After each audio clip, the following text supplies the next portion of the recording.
प्यारे विद्यार्थियों नमस्कार। आज हम राजनीति विज्ञान के अंत अनुशासनात्मक उपागम का अध्ययन करेंगे। क्योंकि मनुष्य एक सामाजिक प्राणी है, वह समाज में रहता है, समाज के विभिन्न क्षेत्रों में क्रियाशील रहता है। उसके जीवन के आर्थिक, राजनीतिक, मनोवैज्ञानिक, ऐतिहासिक, सामाजिक आदि अनेक पहलू है। समाज विज्ञानों के अध्ययन का विषय यही मानव समुदाय तथा समाज है। क्योंकि इसके जीवन के अलग अलग पक्ष है, इसलिए इन पक्षों का अध्ययन करने वाले जो समाज विज्ञान हैं वो उनका उद्देश्य मानव कल्याण एवं उसके जीवन को सफल बनाना ही है। 18वीं शताब्दी से पहले विभिन्न सामाजिक विद्वान नहीं होते थे। समाज का तमाम अध्ययन दर्शन से जुड़ा हुआ था। 18वीं शताब्दी में ही फेसियोक्रेट्स तथा एडम स्मिथ ने राजनीतिक अर्थशास्त्र को एक स्वतंत्र विषय के रूप में स्थापित करने की चेष्टा की। 18वीं शताब्दी में ही विभिन्न समाज विज्ञानों को स्थापित करने की चेष्टा की गई। समाजशास्त्र के जन्मदाता कहे जाने वाले ऑगस्ट काम्टे ने इस बात पर जोर दिया कि तमाम सामाजिक घटनाएं मूल रूप से परस्पर जुड़ी हुई है तथा किसी सामाजिक घटना या पहलू का पृथक करना बेकार है।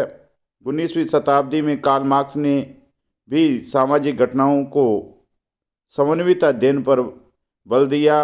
उनके अनुसार सामाजिक घटनाएं एक दूसरे पर आधारित रहती है तथा एक दूसरे से संबंधित रहती है। अतः मार्क्स तमाम समाज विज्ञानों की एकता पर बल देते हैं। मुख्यतः 19वीं शताब्दी के उत्तरार्ध में तथा 20वीं शताब्दी के प्रारंभ में एक समाज विज्ञानों के स्थान पर अनेक समाज विज्ञानों की स्थापना को महत्व दिया गया। सामाजिक संगठन की जटिलता को देखते हुए समाज विज्ञानों को विभिन्न विषयों में बांटने का अनुमोदन किया गया। अब समाज विज्ञान अलग अलग हो गए और अब आता है अंत अनुशासनात्मक उपागम।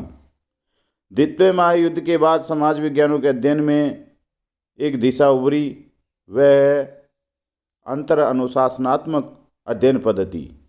इसका अर्थ है कि एक विषय समाज संबंधी विषय का अध्ययन करने वाले अध्येता दूसरे अन्य विषयों के अध्ययन करने वालों से तालमेल बनाए रखते हैं। अतः अब बात स्पष्ट हो चुकी है कि समाज विज्ञानों का अलग अलग अध्ययन फलदायी नहीं हो सकता। व्यवहारवाद के उदय के बाद समाज विज्ञानों का अलग अलग अध्ययन नहीं बल्कि अंत अनुशासनात्मक अध्ययन होना चाहिए। राजनीति विज्ञान अब एक अनुभववादी विज्ञान के रूप में स्थापित हो रहा है। अब स्थापित अध्ययन के स्थान पर व्यवहारिक अध्ययन पर बल दिया जाने लगा। राजनीतिक दृष्टिकोण से पूर्व मानव व्यवहार का अध्ययन नहीं किया जा सकता। अतः मनोवैज्ञानिक, आर्थिक, ऐतिहासिक पक्षों के अध्ययन हेतु अन्य समाज विज्ञानों के साथ अध्ययन किया जाता है। राजनीति विज्ञान में अंत अनुशासनात्मक उपागम का विकास प्लेटो ने आदर्श राज्य की स्थापना में परिवार और शिक्षा पर बल दिया। रिपब्लिक में धर्म, जिम्नास्टिक, शारीरिक प्रशिक्षण तथा उत्पादन प्रक्रिया का उल्लेख किया गया। इस प्रकार वो सबका उल्लेख कर रहा है। समाजवाद भी पढ़ा रहा है, प्लेटो राजनीति शास्त्र भी पढ़ा रहे हैं, इसके अलावा विज्ञान भी पढ़ा रहे हैं। तो इस प्रकार देखिए तो वहाँ भी अंत अनुशासनात्मक उपागम था। आगे चल करके अरस्तु ने क्रांति का सिद्धांत दिया और इसमें असमान वितरण को कारण बताया।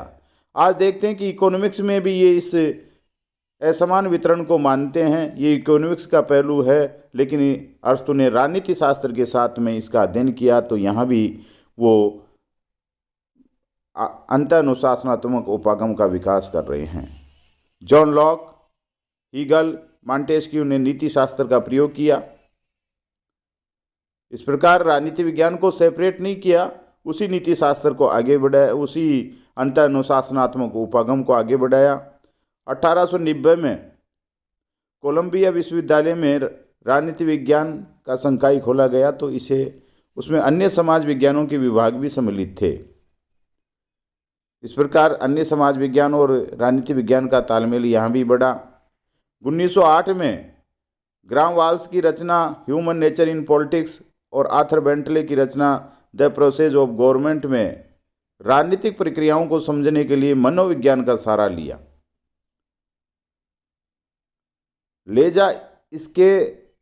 लेजा स्केल्ड, जिसे हम राजनीतिक समाजशास्त्री कहते हैं, ने अमेरिका में चुनाव व्यवहार संबंधी अध्ययन का विकास किया। मैक्स वेबर तथा रॉबर्ट मिसेल्स ने राजनीति शास्त्र और समाजशास्त्र का अध्ययन किया। द्वितीय विश्व युद्ध के बाद राजनीति शास्त्र ने समाजशास्त्र तथा मनोविज्ञान के साथ गणित सांख्यिकी को भी आत्मसात कर लिया।